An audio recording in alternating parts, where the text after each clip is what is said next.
আসসালামু আলাইকুম ভিউয়ার্স, সবাই কেমন আছেন? আশা করি সবাই ভালো আছেন। আজকে আপনাদের সাথে আমি কিছু বিষয় শেয়ার করব। সেটা হলো ডায়ালাইসিস শেষে 4 ঘন্টা পরে কিভাবে ব্লাডটাকে বডিতে ফিরিয়ে দিব বা রিটার্ন করব সেই সম্পর্কে। দেখুন, পাম্প বন্ধ করলাম, এরপরে যে লাল যে আর্টারি, লালটাকে আর্টারি বলা হয়, আর্টারি লাইনটা খুলে স্যালাইনের সাথে অ্যাড করব। স্যালাইনের সাথে অ্যাড করে দুইটা ক্ল্যাম্পই খুলে দেবো। স্যালাইন এবং আর্টারির যে ক্ল্যাম্পটা করেছি দুইটাই খুলে দেব। পাম্পটাও ছেড়ে দেব। পাম্প ছেড়ে দেওয়ার কারণে যে স্যালাইনের মাধ্যমে ব্লাডটা রিটার্ন হচ্ছে। এখন আমি হেপারিনের সিরিঞ্জে একটু নর্মাল স্যালাইন নিয়ে নিব। নর্মাল স্যালাইনটা নিব এই জন্যই, আর্টারি লাইন যেটা আমি নিডেল করেছি, নিডেলের মধ্যে ব্লাড আছে, এই ব্লাডটাকে আমি বডিতে দিয়ে দিব।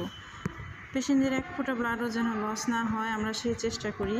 কারণ এই কিডনি রোগীদের শরীরে ব্লাড তৈরি হয় না। কিডনি যেই হরমোন তৈরি করে ইপোটিন, সেই হরমোনটাই ওনাদের তৈরি হয় না, যার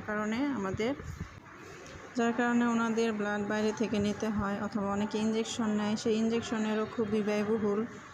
এই কিডনি চিকিৎসা মূলত খুবই ব্যয়বহুল চিকিৎসা, যার কারণে পেশেন্টদের অনেক সমস্যা হয় কিডনি রোগীদের চিকিৎসায়। কিন্তু সরকারিভাবে কিডনি রোগীদের চিকিৎসায় অনেক সাশ্রয়, তাই সরকারিতে ওনারা ডায়ালাইসিস করে অনেক স্বাচ্ছন্দ্য বোধ করেন। দেখুন, ডায়ালাইসিস শেষ, রিইনফিউশন শেষ। এবার আমি খুলে দিয়েছি।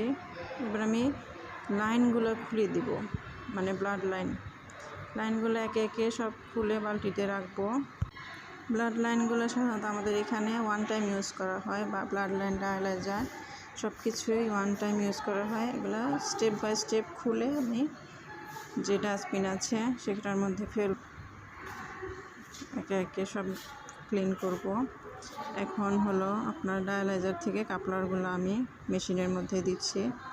মেশিনের মধ্যে কাপলারগুলো লাগাই দিব, এরপর রিন্স পোর্টগুলো লাগাই দিব। এই মেশিনটা প্রায় 2 ঘন্টা বা 1.5 ঘন্টার মতো ডিসইনফেকশন হবে। এই ডিসইনফেকশনের পরে রাতে আবার পেশেন্ট কানেকশন হবে এই মেশিনগুলোতে।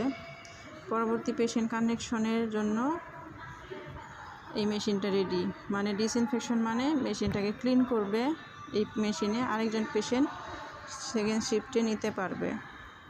এখন আমি নিডেল খোলা নিয়ে কিছু বলবো আপনাদের। নিডেল কীভাবে খুলবো? প্রথমে ভেনাস লাইনটা খুলতে হয়, কারণ ভেনাস নিডেলের মধ্যে ফ্লো একটু কম থাকে, কারণ এই নিডেল দিয়ে ব্লাডটা শরীরের ভিতরে ঢুকে, আর ওই লালটা দিয়ে ব্লাড বের হয়, মেশিনে বের হয়, যার কারণে রেড কালারের মধ্যে বেশি ফ্লো